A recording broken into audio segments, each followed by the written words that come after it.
So Elon Musk has dropped his own AI to compete with ChatGPT, and it's built to do something that none of the other major players can. It's called Grok. All right, let's jump right into this and figure out what makes it so different. Okay, let's start with a problem I'm sure you've run into. You ask your favorite AI about a huge news story from yesterday, or maybe a meme that just blew up online, and you get nothing. It has absolutely no idea what you're talking about. This is a really fundamental limitation for most of these big AI models. It has a name. It's called the knowledge cutoff problem.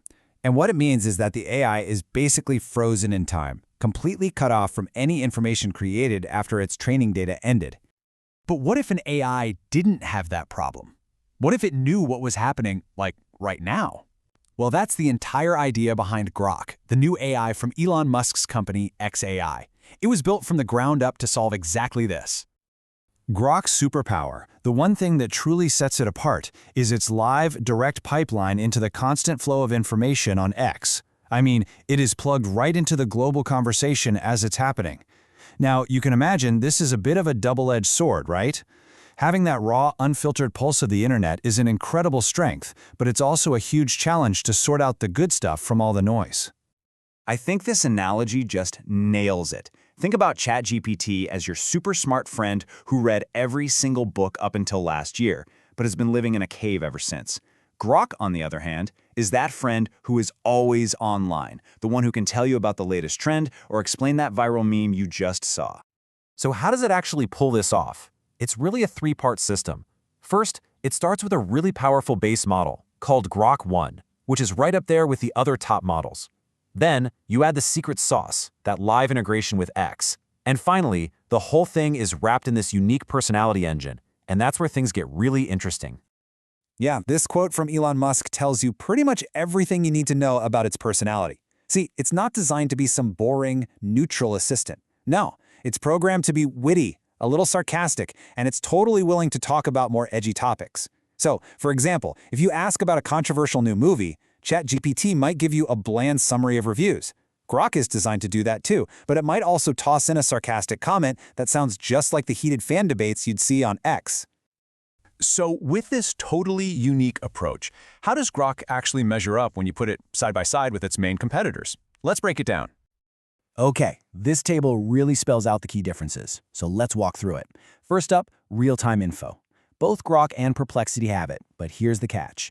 Grok gets its info specifically from X, while Perplexity scans the whole web.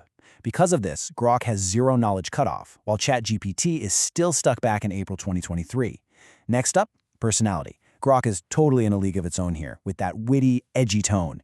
It's a huge contrast to the neutral voice of the others. And finally, platform access, and this one is a big deal. Right now, Grok is exclusive to X, while the others are available pretty much anywhere. And yeah, getting that exclusive access is going to cost you.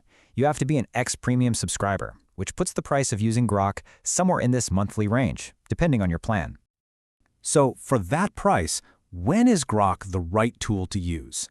Well, it absolutely shines when you need to know what's happening right this second, like summarizing breaking news as it unfolds, seeing how people feel about a new product on social media, or finally understanding the context behind that meme that's suddenly all over your feed. But, and this is really important, it's not a silver bullet. For things like complex coding, writing a formal research paper, or if you need a super filtered and traditionally factual answer, other tools like ChatGPT are probably still your best bet. That raw, unfiltered vibe that makes Grok so current also means it might not be the right choice for every single task. So, what's next for Grok? Because this is just the beginning. This all fits into xAI's much bigger vision for the future of artificial intelligence. xAI has a super aggressive roadmap. They're planning to release a standalone API for developers, which means anyone could build apps using Grok. That's a direct shot at OpenAI. We can also expect even more powerful models down the line, like Grok 3. And look for deeper integration into X's features, and, this is crucial, enhanced multimodal capabilities. That means one day it could understand images, charts, and video, not just text. Which leaves us with one last, big question. Grok has definitely proven how powerful and appealing an AI can be when it's not stuck in the past. So the real question now is, will real-time data stop being a cool feature and become the new standard we expect from all AI? The race is officially on.